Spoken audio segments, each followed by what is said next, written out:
In life, too many things confront you at the same time. Things like unexpected setbacks and criticisms from your own allies. Under the influence of these setbacks, there is a danger of responding emotionally. Different states such as fear, depression, or frustration manifest themselves as a result. When we experience such setbacks and intense emotional states, we often wish there was some kind of antidote that would free us from our negative state and give the control back to us. Something that would help us deal with our problems more effectively by freeing us from the negative pull of our emotions. The good news is that such an antidote exists. So, what is that antidote? Well, it is a strong mind that can resist such an emotional pull and stay present to the moment, allowing the person to stay active and alert even in the most tense situations. You must actively resist the emotional pull of the moment, staying decisive, confident, and aggressive no matter what hits you. Make the mind tougher by exposing it to adversity. Learn to detach yourself from the chaos of the battlefield. The following strategies can be considered as antidotes to such dangerous forms of emotional pull. Keep in mind that you are not supposed to be using all of them at once, and deciding which one to use depends entirely upon your own personal needs and situation. Many times, we are quite careful and methodical in our approach. We are trying to achieve our objective in the most smooth and patient way possible. But what we are dealing with ends up overwhelming us. It does not allow us the opportunity to think carefully, but we still end up adopting such a way because we're terrified of making a mistake. However, what we truly need is determination, and such determination can be attained by triggering our aggressive impulses.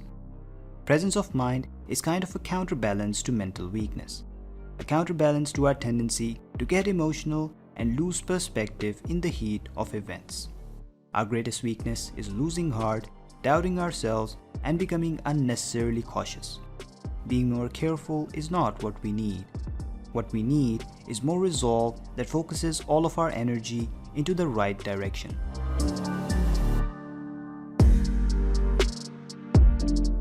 To employ this tactic, you must genuinely hate chaos and disorder. There is nothing that you are going to leave to chance, and think through everything in every possible way before you put yourself out into the situation. If you do this right, you will develop a calm sense of control and confidence which will be contagious.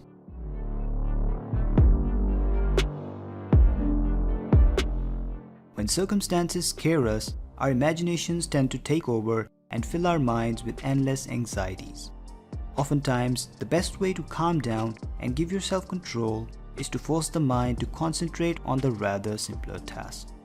This can be anything like a simple calming ritual or some other repetitive but productive task.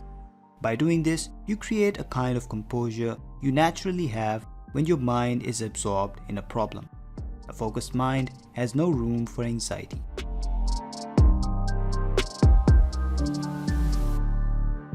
There was once a fox who had never seen a lion.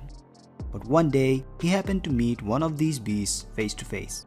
On this first occasion, he was so terrified that he felt he would die of fear. He encountered him again, and this time he was also frightened, but not so much as the first time. But on the third occasion, when he saw him, he actually plucked up the courage to approach him and begin to chat. This fable shows that familiarity soothes our fears. It is better to confront your fears and let them come to the surface than to ignore them or tamp them down. Fear is the most destructive emotion for presence of mind, but it thrives on the unknown, which lets our imaginations run wild. By deliberately putting yourself in situations where you have to face fear, you familiarize yourself with it and your anxiety grows less acute. The sensation of overcoming a deep-rooted fear in turn gives you the presence of mind that you truly need. The more difficult situations you put yourself through, the more battle-tested your mind will be.